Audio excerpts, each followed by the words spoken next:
welcome to my YouTube channel. Today I am talking all about prints, about my print process, how I got to make my prints in-house. Do I recommend it to other people? Hopefully this video is kind of a catch-all for all of your questions. I've made a lot of content through the years on Instagram and TikTok about my prints, and so I wanted to have one resting place for all of the information, at least as of right now. Depending on how old this video is, there might be updates. But if you're curious as to how I make prints and why, and if I have any advice for you guys, just stay tuned, and I hope you enjoy the video. Also, I want to make a quick disclaimer. This is sort of my process, how I do things. I do not claim to be an expert on the print process. I make prints. I'm confident in my ability to make prints to my standard off of the art that I make. This is going to be different for everyone else. If you make really impasto paintings, there's going to be things you have to consider there. If you want to modify your print in digital to add things and sort of transform what you're doing, there's going to be steps that I'm not including. There's plenty of things in here that I know could be done better. I'm always open to you guys' insight, so if you'd like to leave that for me to help me, that's totally fine. But again, this is not I am not an authority on printmaking. This is just some insight, and hopefully it's helpful starting off point for you guys, so that you can have a little more information, so that you can do more research and figure out if you want to do prints. And if you do, I hope this is helpful in making that decision. So let's start off with a little bit of backstory about how I got into prints and my philosophy around them. So I started selling original paintings. That was kind of my bread and butter. I did these small paintings on wood panels, and I didn't do prints for a while in the beginning. There's a couple of reasons. One, the process kind of overwhelmed me. I didn't know where to start. Being a full-time artist on social media was new-ish. There certainly were some resources, but not like it is today, where you can kind of find tons of videos on it, tons of blogs on it. At the time, you really had to do some searching. So I was overwhelmed. And then secondly, there's this weird notion, and it's gotten better, but like especially at the time, that if you did prints, that somehow you were a sellout or your art was lesser. This is like objectively not true.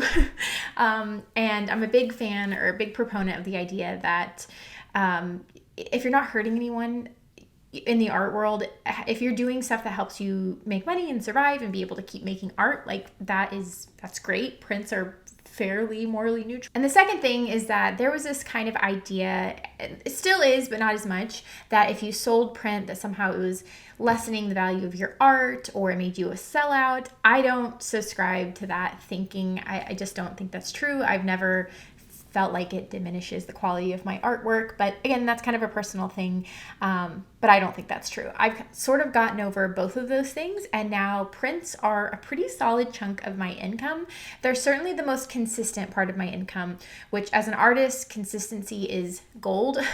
Up until I started selling prints at a regular clip, it was really month to month. I could make $40 or I could make $4,000, and it just felt like there was nothing in between. Prints have really helped to level that. Even if I go a month or two without selling an original or a large original, I still sell prints, and it helps me pay for my rent and groceries and light bill and all of the things that my family needs to survive. So big fan of prints in that way. I started my art account in 2016. It really started getting some traction in 2017. And by 2018, there was a company in town in Austin called Skyline Prints. They were amazing. And they reached out to me and said, hey, we will do all of the print stuff. You just bring your artwork in to get scanned, and we will cut a 50-50 check with you. You can have half of what we make off of the prints. And they were awesome. They had really, really high quality, super, super good. I would come out and do proofs. They would ship the prints framed or by themselves or stretched on canvas. They kind of did everything, and they were amazing. And I remember being really fascinated by their process and the amazing, beautiful product that they created. Seeing their amazing quality up close showed me how amazing prints could be, that they didn't have to be a lesser derivative, washed out version of your artwork, that if you had a really high standard, it could be just as good in a lot of ways as your original artwork. I know that's a divisive statement, but it opens up your consumers to a wider audience. And if you put your heart and soul into them, at least with the kind of art I make, prints can be really, really beautiful and can really capture the essence of the painting, which is what we're going for. That being said, they must not have been a very well thought out business model, because they went under after about a year of working with them. It was such a bummer. And at that point, I had really learned and come to love prints. And so I went on a journey. I toured a bunch of print places in Austin. I didn't look online. That's kind of a hole in my knowledge. The lucky thing about Austin is it's an art city, a lot of creatives here. And so there were a ton of really good print options in town. Not everyone has access to that. And I don't think that shopping online for prints is any lesser. I just didn't go that route out of circumstance. But I drove around and I had them make mock-ups, and I looked at their paper options. I think I narrowed it down to like 3 pretty good options in town. And after I crunched numbers, I went with Holland Prints here in Austin. I think they are on Lamar. They might not be anymore, but they were a couple years ago.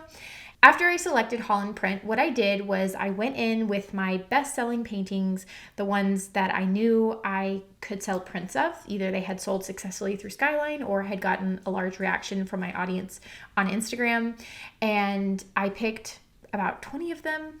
I went into Holland Prints with the photos that I still had from Skyline. They scanned it for me. I had them on a thumb drive.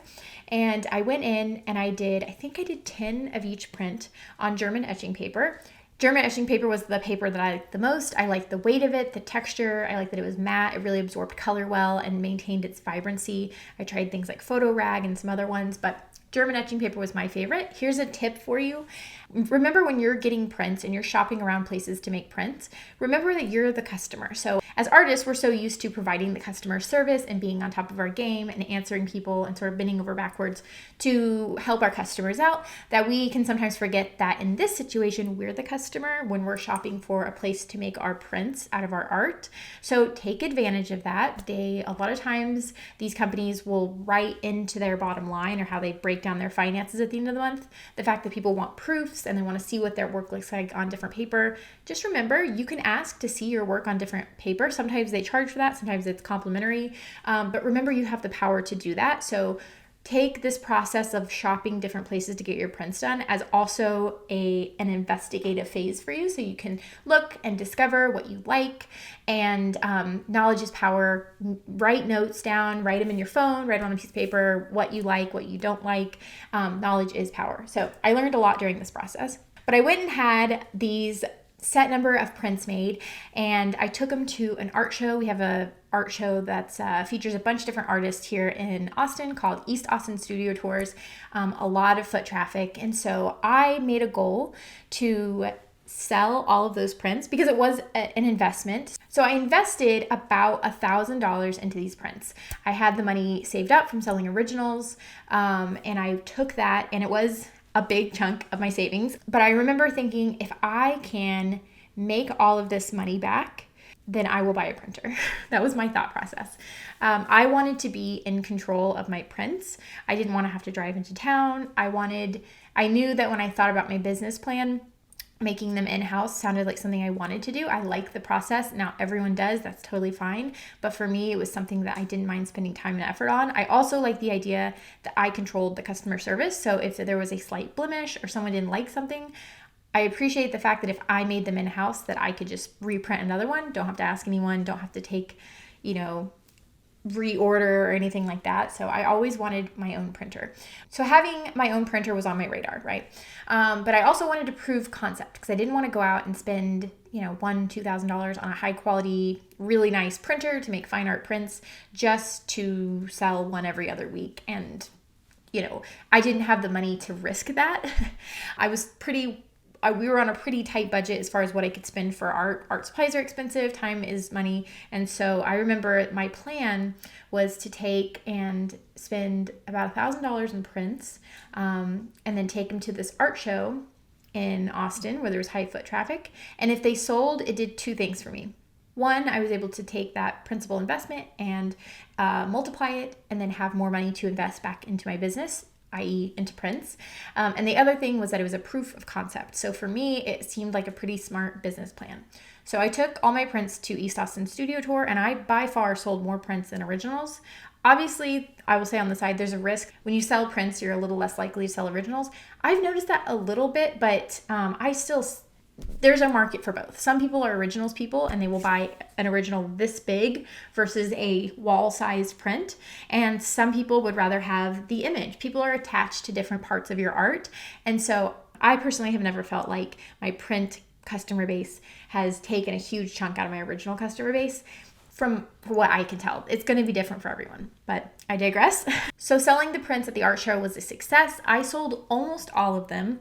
And then I went online and did a print sale. So I marked down the profit a little bit. I believe the breakdown, I'm having to like reach back in my brain, was I paid about $8 per print. I sold them for, I think, about $30 per print. And then I did a sale where I sold them for, I think the breakdown was like 23 or 24. It was like buy one, get one half off or something like that.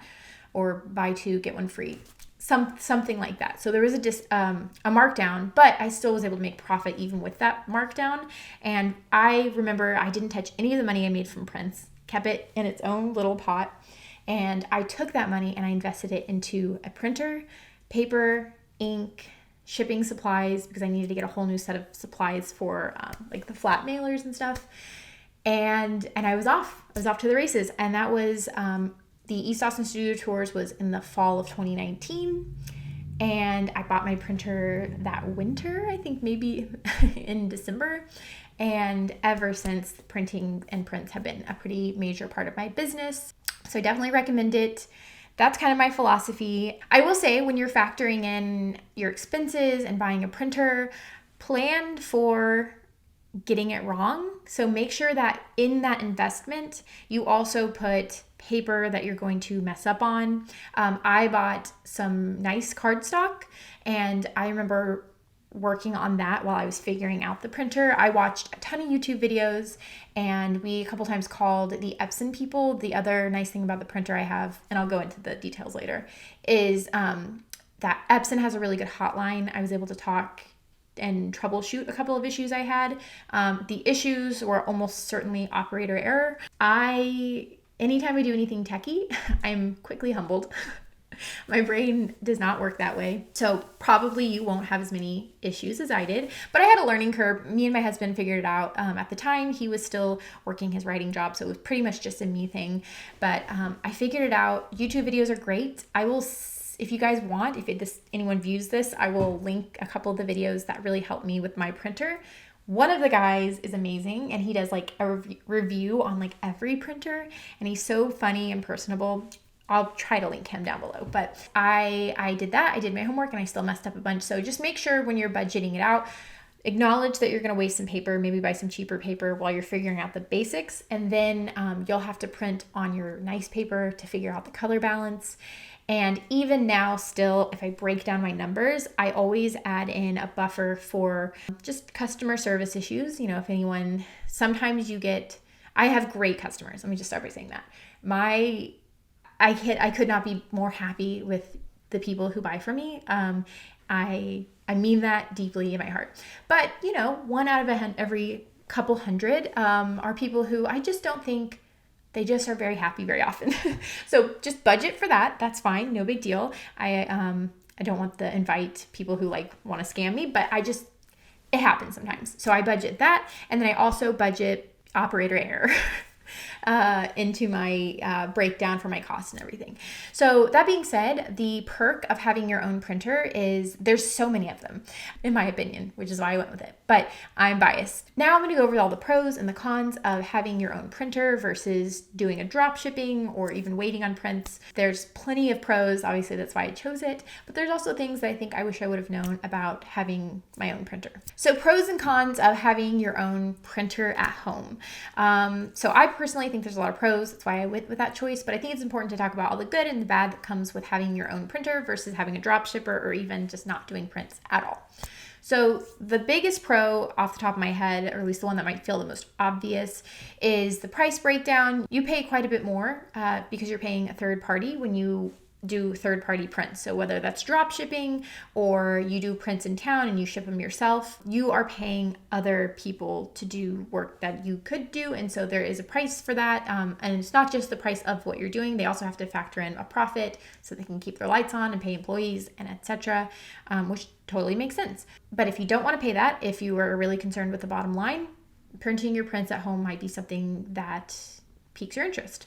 The other pros, and this is kind of more of why I chose it. The most compelling pro to me is having complete and total creative control, which means that I can make sure the print looks exactly how I want it to, because I'm doing the scanning, because I'm white balancing it, and because I'm doing the printing. I can look with my canvas, my original artwork right next to me, hold up a print, look back and forth. And even if I do it 10 times, I say it's not perfect, which sometimes happens. I really, really, really appreciate being able to make that call myself and not worry about you burning through money, or, I mean, you are your own, but like, you're not burning through profit or someone else's profit. You're also not irritating anyone. You're not telling the printer it's not perfect, and getting anyone's feelings hurt. You can just it's simply be like, oh, just didn't turn out as great as I want, and just keep going. And I really like having that creative control. Another thing is I like having control of customer service. I like the ability to, if something gets bent or something isn't how someone wants it perfectly, I can control reprinting it or doing all of that and not bat an eye, not have to go through someone else, especially if you drop ship, which drop shipping just means that the orders go through a third party and they are shipped out through a third party, and it doesn't come anywhere to you. You just get a check and you send them the images, and like it's very hands off. And so usually the chunk that third party takes is quite a bit higher, but you're also paying them to have free time. So it's not a bad decision. This is all morally neutral. But I would rather control that and be able to give the customer service that I think people deserve. Again, it's just a personal choice. Dropshippers have great customer service too. I just like having control of that. Another pro is that I control how much overhead I have, or basically I can just print on demand. Obviously through drop shipping, you can do that too. A lot of the options that I entertained as far as buying prints from local shops meant that I had to put in an order of 10 of everything, and things don't sell the way you think they do. You can do really good research and still totally get it wrong. Happens all the time. So for example, you can have one painting, like my Elgin Peaches painting, and it can do really well online and be super circulated on Pinterest, and everyone in the comments is saying that they want to print, and then you sell 4 or 5 prints. And then you can have another painting of like lip gloss, and it doesn't get a lot of traction, and you forget to pin it to Pinterest, and someone will order a ton of them. So being able to control that and not have to waste prints or do frequent sales to kind of clear out old inventory is another perk for me. And then finally, kind of like the last thing is that it's a bit of an investment. So, I don't have a lot of external investments in like real estate or anything like that. And I always think like investing in my business is a lot of how I've invested. And so having a printer means that in a pinch, I can always do prints for other people. I have done prints for my friends. That's less of a business move for me, just kind of helping them out. But but the option to do that is there. And so I just sleep better at night knowing that I've made that investment. It's a minor thing, but if you're like me, it's just reassuring to have that actual tangible thing, that investment that you've made sitting in your house. All right, now the cons. So the biggest con is that it is very time consuming.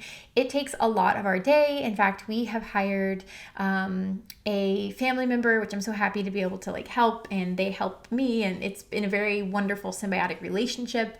But we have to count for that expense, and it does drive up the cost of per print. Especially because the purchasing parity of doing everything in America, you're going to be spending more on labor versus if you're drop shipping in a country where a US dollar goes much further, and it can be more expensive to hire labor over here and have that in your own house, literally. Also, it's time consuming for me. I check all the proofs. I double check the proofs. I check all the proofs. I double check all the prints. I sign every single print that leaves my house, which means that I do the old hold it up, in the window. It doesn't take that long, but it's one more step. It's one more part of my day. Around the holidays, it's a big chunk of my day. And that's time I could be spending painting or being with my kids.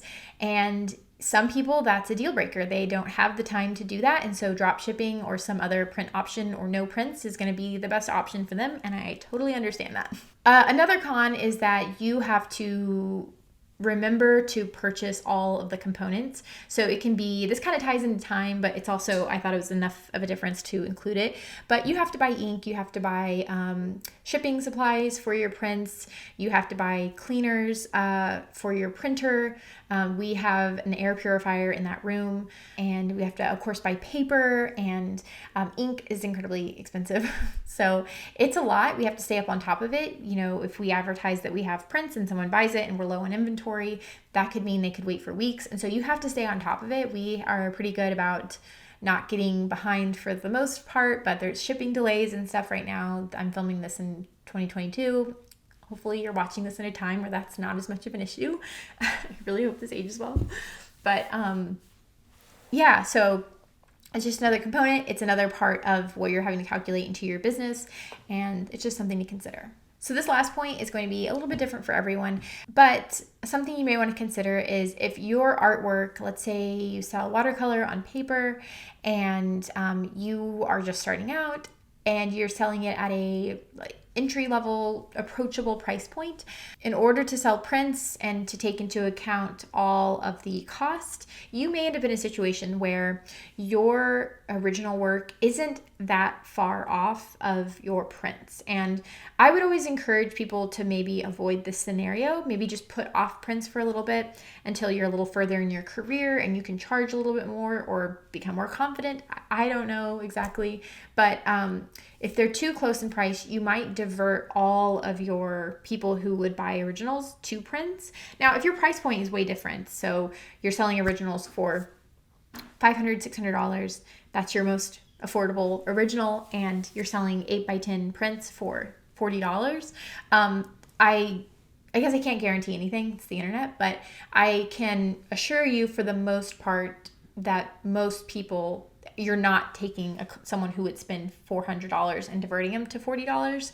I've actually found that having prints has created kind of a pipeline to people buying originals. This isn't always the case, and some people love prints and they are print people, and some people are original people, and that is fine. If you have good customer service and you make a product that you're really proud of, a lot of times prints can, I believe, lead to people who might be more likely to purchase something that costs a little bit more. It's very rare, very seldom do people just randomly come across my website and buy something that costs more than a couple $100.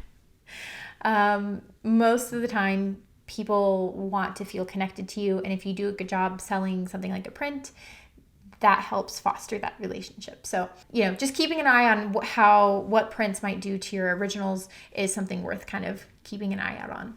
So this is my process of how I make my prints from start to finish. Well, the first step is getting your artwork onto a file on your computer so that you can print it out, right? It's a pretty simple first step. So you just need a camera or a scanner. So then when you have your camera or you borrowed it from a friend, maybe offer them a print if we're letting you borrow it for a half day. You want to find really good light. So you can do a couple of options. You can set up in really nice studio light, and depending on what you're painting, like if you're not doing something like, neon or with like light built into it, barring those exceptions, you can just take your painting, your piece of art outside in natural daylight. The best light is really, really bright overcast. It's basically nature's softbox. That's what I do. So like today we're having kind of a snow day for Texas, kind of weird, but so there's snow on the ground and the sky is really light overcast. This is the perfect time to take photos. And so what I do is I have, depending on how big it is, if it's small, I can hold it. But most of the time I'll have my husband go with me to the front yard. The neighbors probably think we're weirdos, but he will hold up my painting and angle it, and I'll take photos. I always take one directly on, trying to fit most of it within my viewfinder, one good photo. And then depending on the scale, I usually take a bunch of little photos, sort of systematically going from left to right, down, left to right, down, rinse and repeat. This way you can stitch it together. You don't have to do that though. That's getting complicated. That's if you're printing really large. If you're printing 8 by 10, 12 by 16 maybe, you don't need to do that. 300 DPI or a little larger depending on what you're going for. With a regular camera just straight on, it should be fine. That being said, you may have to play with everything I'm saying from this point on, all the technical stuff. I'm just going to give a quick disclaimer. I am not the authority on. This is my process, and everything I'm saying is kind of how I do it, but just know that there are other probably better ways to do this, and there's a lot of information in here that's going to be really particular to the kind of art you have, the scale you're working at, the quality of print you're wanting, the size of print you're wanting. And so there's no way for me to cover all that without making this video 2.5 hours long. So just know when I get to a part and you're like, well, will this work? Will that work? Just YouTube and Google these things. Most of the stuff, for the most part, I've Googled. There's a lot of great resources on YouTube, but always be at a place where you can type in your setting, your goals, what you're looking for, and just expect to learn and parse through videos and figure it out. So I will take one photo if it's small, and if my prints are only going to be small-ish, and if not, I will take multiple photos and stitch them together in Photoshop. That's kind of a task that takes me, unfortunately, a few hours to do. I wish I was faster, but I'm a painter, not a digital photographer. But that's what I do. Another quick tip is make sure you don't varnish your painting, especially if you're using something glossy. If you're using something matte, it might actually help, but just be aware that if you're going to varnish with something glossy or satin, it's going to make photographing it quite a bit more challenging. So just beware. Perhaps make a mental note to take a picture first, then varnish, or vice versa, depending on what you're doing. After you take your photo, the next step is editing it. For me, I do this in Photoshop. You can use Lightroom or any other comparable apps. If you don't want to buy those apps, I would just look at again, Google or YouTube, free or inexpensive photo editing software, and I'm sure you can find something. I remember having like GIMP on my computer forever.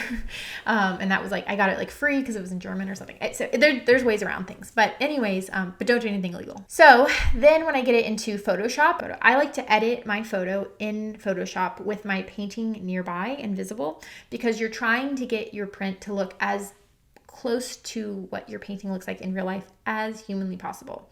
Especially if you're using that photo on the website. You just want everything to look as similar as humanly possible. So whenever I edit it, I always start by transforming the image in Photoshop, just getting it straightened and lined up. You're wanting to transform it in Photoshop, so you're going to crop as much as you can and then hit Control T, transform it to fit that as much as you can while doing as minimal stretching and warping as humanly possible. Again, we're really trying to preserve the integrity of the pixels, which is why good photo taking is going to be the most important part of the step. So then I will arrange it, make sure it's straight. Again, if it's really large and I'm trying to print this massive, I will use that main photo, the one I took of the whole, and then lower the transparency of that. And then I will import all of the little pictures I took and stitch them together. It is a painstaking task, but you can do it. It takes a lot of patience and breaks. This might be why hiring someone to take your photos and scan them in might be worth it. If this part sounds daunting, but you feel like you can run a printer, just know that the option to have someone come and take photos and pay them up front and then use those images to make prints is always an option. So if you're not a photo person, if this stresses you out, but you want to make prints, that's an option. So the next thing is, once it's transformed, it's straight, it's how you like it, is you're going to fix the white balance. There's lots of different ways to do this. I have a pretty good eye, so I'm able to look at it and mess with, I do curves, color balance, and sometimes I'll do vibrance to get it to match. But that's kind of it. I know how to tweak those. So of course, when it prints out, you are then going to hold up your print in really good light. I always judge my prints in nice, slightly diffused but bright daylight. I often hold it up against the original if that's possible, really see if it matches or if it looks true. And then the next step is I cut off the edges. You can always leave edges. Some people do that. Some people like the edges cut off. Most of my customers preferred slightly the option to have the edges cut off. I'm always willing to change that, and I've actually had some customers ask if I can leave the edges on. Another perk of having the printer on your own is you can really customize that, but I just cut them off. So it's easier to ship, and it looks nice. I think it looks really lovely that way, but everyone's different. If you ever order for me and you want the edges on, all you have to do is send a follow-up email. Hi, I'm this order number, or I'm this person, and I was wondering if you could leave the print on and sign the front, not the back. And you know what? I will oblige. I have no problem with that. Then you want to protect your print. So I will put mine in a waterproof sleeve pretty quickly after I print it out. The paper is really absorbent, which is why it holds color beautifully. But as soon as possible, I get it in a sleeve after I've signed it. I sign every single print that leaves my front door. Then I put it into packaging. So I try to use cardboard envelope mailers. You want them to be pretty sturdy. They get bent. This is kind of a tricky balance because you don't want to overpack for two reasons. One, you don't want to waste material. You don't want to have more stuff potentially in a landfill. Most people recycle, but you just don't want to overpack. But at the same time, you want to protect your material so it doesn't get someone bent. I will say if I ship something international, I always beef up the protection just a little bit more just to be careful. Or if it's in the winter and it's slushy around Christmas where like resending would really mess up someone's timeline, sometimes I'll just err on the more protective side. Otherwise, if something does get damaged, and it doesn't happen too often, I really feel like I've hit a pretty good sweet spot, but in case it does, I have no problem reshipping it to someone. In fact, if you're one of my customers and you're watching this, always reach out if something gets damaged. I would love nothing less than to reimburse you. I want you to have the best possible print. Don't try to straighten it on your own. I'll send you a new one. And I ship it off like that with a mailer. I have ShipStation. That's another important part of how I make prints. ShipStation is great because it adds one less step. A lot of my process for a long time used to be writing out all the addresses and stuff, and it just really helps. To be honest, I should have got the shipping software sooner, but it's great. You just ship it out. And then I drop it off at the post office, or my husband does, and it's on the way to my son's school. So we just zip past and drop it off. Along the way, there's a lot of customer service that goes along in there. So if somebody gives an address and like they accidentally type something wrong, I'll always reach out and ask, like, is this your address for sure? Like, it's not registering. There's a lot of great software within ShipStation that can really catch that, which is great because it's always a bummer to get mail back because like one number is off. But yeah, that's it. That's pretty much it. And then I guess the last step is customer service, and that's just a matter of answering emails, resending things if they need to be resent. When you guys love the prints and hang them up, I always try to either feature it if they want, or sometimes I'll use it as promotional material. It's always super helpful to small businesses to share that. But yeah, that's kind of the last. Happy customer is the last step. That's my print process from beginning to end. I hope that was helpful. I hope you gleaned some insight from that. There is so much detail in there, so if you have any questions, you can feel free to leave them. Maybe someone can answer. I can direct you in the right direction. I will try to link some resources down below that I use. I buy most of my stuff through B&H, and I'll link the kind of printer I use and the software and everything like that, so that you guys can just use this as a resource page. So thank you for being here. I really appreciate you. And again, the last thing I'll say is this is just how I do it. Please, if there's better ways to do things, you are welcome to let me know, but I'm not claiming to be an expert. Just remember that I'm your friendly neighborhood artist who's just trying to shed some light on my process and what it might look like for you, and hopefully helping you guys along the way. Thanks again for being here. Feel free to subscribe if this was helpful, like all that good stuff, and follow me on Instagram and TikTok. I'm there just about every day, and it was from y'all's response to one of my Instagram reels that I made this video. So if you have any questions about anything art, painting related, I would love to answer and help you guys out. So thanks for being here. I hope you have a great rest of your day. I hope this video was helpful, and take care.